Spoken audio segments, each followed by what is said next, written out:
It was supposed to be just another prank call in a cavalcade of similar stunts played regularly by radio announcers around the world. Now, a British nurse is dead and two young Aussie DJs are facing death threats and calls for them to be sacked and even face criminal charges. I spoke with an emotional Mel Gregg and Michael Christian today. For the record, this interview is unpaid and unedited. Mel and Michael, thanks for your time.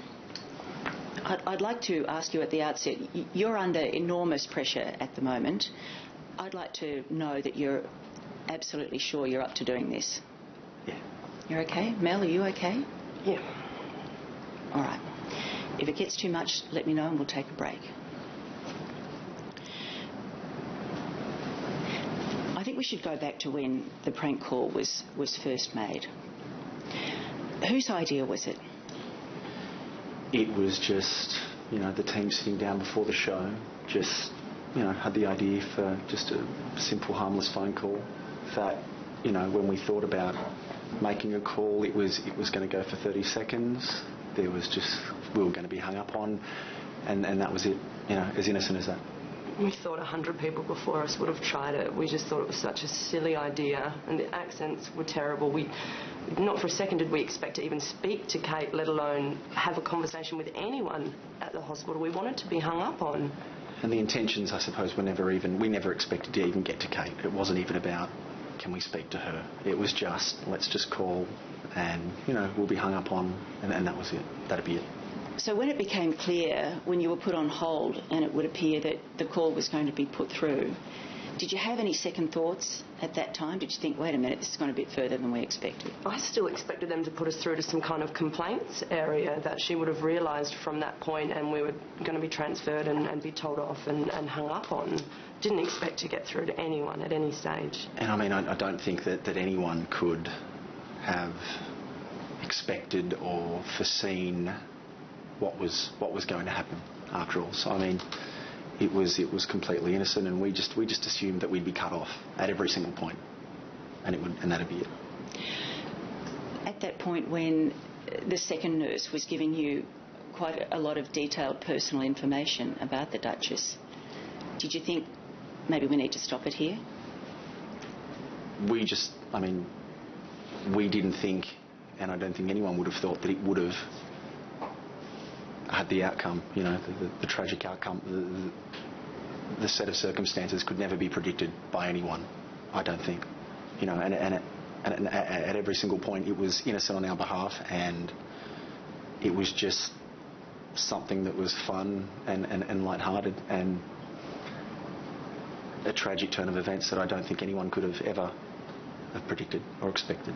Prank calls have been around for years. We've done many a prank call before then. It's the same thing. You prank someone, you record it, and then it goes to the other departments to work out what they want to do with it. It's been done for years. It was routine for us. It wasn't anything different. What are the guidelines here at Today FM for prank calls, for, where you draw the line in the sand on what's acceptable and what's unacceptable? What have you been told? It's not up to us to make that decision. We just record it, and then it goes to the other departments to work it out. I don't know what they then do with it. We just do what we do, which is make those calls. There's a process in place for prank calls or anything that makes it to air, and, that's out of our hands. This was put through every filter that everything is put through before it makes it to air. So, we made the phone call, and then that was it on our behalf. What sort of filters did it go through? The same filters that everything goes through. We don't get to make those decisions. We don't get to make those calls. That's done by other people, and these processes haven't changed. It's always been the same, and our role is just to record and get the audio, and then wait to be told whether it's okay or not okay, and act upon as we're told. So is it your sense as presenters that the buck stops way beyond you? Is that your sort of view? I don't think anyone could have foreseen where this would go. No one could have predicted this at all. So it's just really tragic.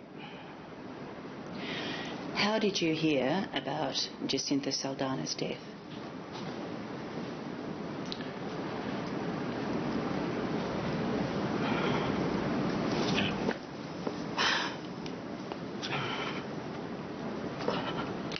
We both found out about the same time, and I think it was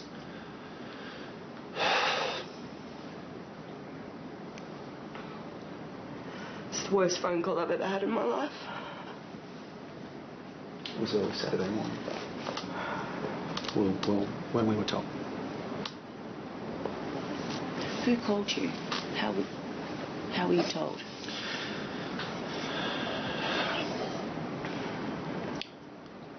There were... I don't even remember, to be honest. I don't know.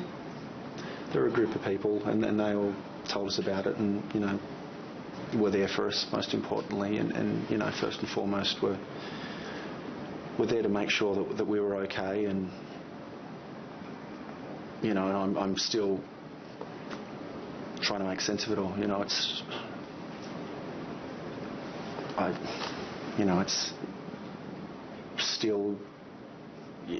It's not anything that anyone could have ever imagined was going to happen, and it's, you know, we're still trying to work our way through it all, I suppose.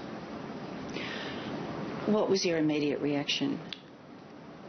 Shattered, gutted, heartbroken, and obviously, you know, our deepest sympathies are with the family and the friends of all those affected.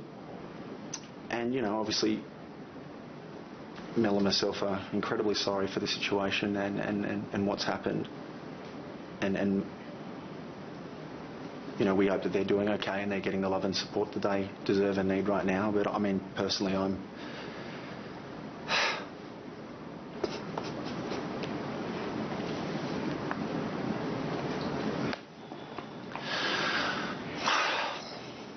gutted. There's not a minute that goes by that we don't think about her family and what they must be going through. And the thought that we may have played a part in that is gut-wrenching.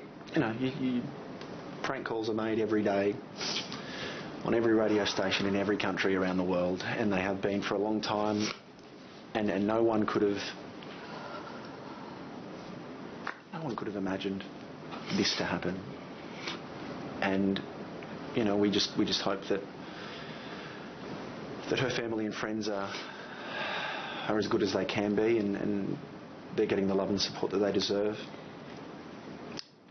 And we're, you know, naturally we're shattered. We're people too. When you do a prank call, who's the joke supposed to be on?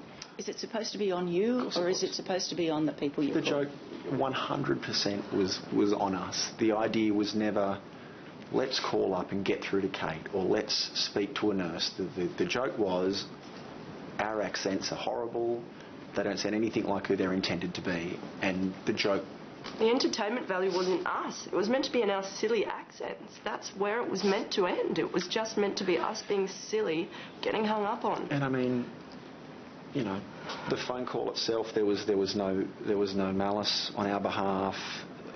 It wasn't to agitate or to offend or to dig at all. It was the joke was our accent, and we just assumed that the same phone call had been made 100 times that morning, and we were expecting the same result as the 100 calls that had gone before us. You see, I can see that you're both fragile, and I don't want to make this any worse for you, but I suppose there was a point in that call where the joke ceased to be on you and it became on the two nurses because you'd fooled them both. Improbably you had fooled them both. That's why there's a process in place for us to record that and for the team to work out what to do with it next. We did everything that we normally do when we make those prank calls. And then that was taken out of our hands. Did anybody, after the call was finished, did anyone express any doubts about whether it should be put to air? Did you? We didn't have that discussion. We just did the process of what we do. We just handed it on to them and they have the discussion. Who do you hand it on to? I think a lot of people want to know what the process is here. So I don't exactly know the process. I honestly don't know the process. Presumably it goes to your producer? No, there's a whole team. There's a whole team of people that work with us. And far above, you know. We just go on and keep recording other stuff or doing other prep. We do that and leave it for everybody else to deal with. So there's a producer, there's a team of other people. Do you mean lawyers, management? Are they people involved? Far above us, and you know, I'm 100% honest in saying that we're not privy to what happens with this call. And mind you, this call is no different from anything else. You know, regardless of the content or the context or what's being recorded, it's the same. It's the same process, and I'm certainly not aware of what filters it needs to pass through. All we know is that, you know, it's passed on, and then we're told either yay or nay, essentially, and they don't give us too much more than that. Did you both see it as a bit of a coup straight afterwards? I mean, obviously before any of these terrible consequences, did you think, oh, we've done pretty well there? It wasn't a competition to get a scoop. It wasn't to have something that no one else had. It wasn't even... Really? No. It was to touch on a hot topic. Every other media outlet in the world wanted to touch on Kate being in hospital. That was our way of doing it to the best of the show's ability, and that was trying to find a different angle. And our angle was having those silly little accents and being hung up on. You know, other people were trying other ways to get whatever they wanted from the situation, and ours was the most innocent thing that we'd come up with. It wasn't meant to go that far. We didn't expect them to put us through. All right. There are calls now for prank calls to be banned on radio. What do you think about that? I don't even want to think about going back on air, to be honest. I'm more worried about the family, and that's where the focus should be, that they're getting the support they need, that the other nurse is getting the support that she needs, that everyone is being looked after in this situation, because there's other innocent victims involved here as well. The family, her kids. We're still trying to get our heads around the situation, and what happens from here, it's too early to tell. You know, we're so upset, and you know, as I said, heartbroken and sorry for the situation, you know, that has come. Sorry for the family that they're going through this. And it's not something, as I said, that we set out to do or could ever have imagined. Would you like to finish with any sort of message for the family if they are watching? Look, I've thought about this a million times in my head, that I've wanted to just reach out to them and just give them a big hug and say sorry. And I hope they're okay. I really do. we just hope, you know, that they... I hope they get through this. They get the love, the support, the care that they need. You know, can't imagine how they feel right now. I mean, we're shattered, and you know, just know that it was never intended to be anything. There was no malice, no intent, and we just hope that they're okay, and that our deepest sympathies are with all of them through obviously what's an incredibly tough time. All right. Thank you both for your time.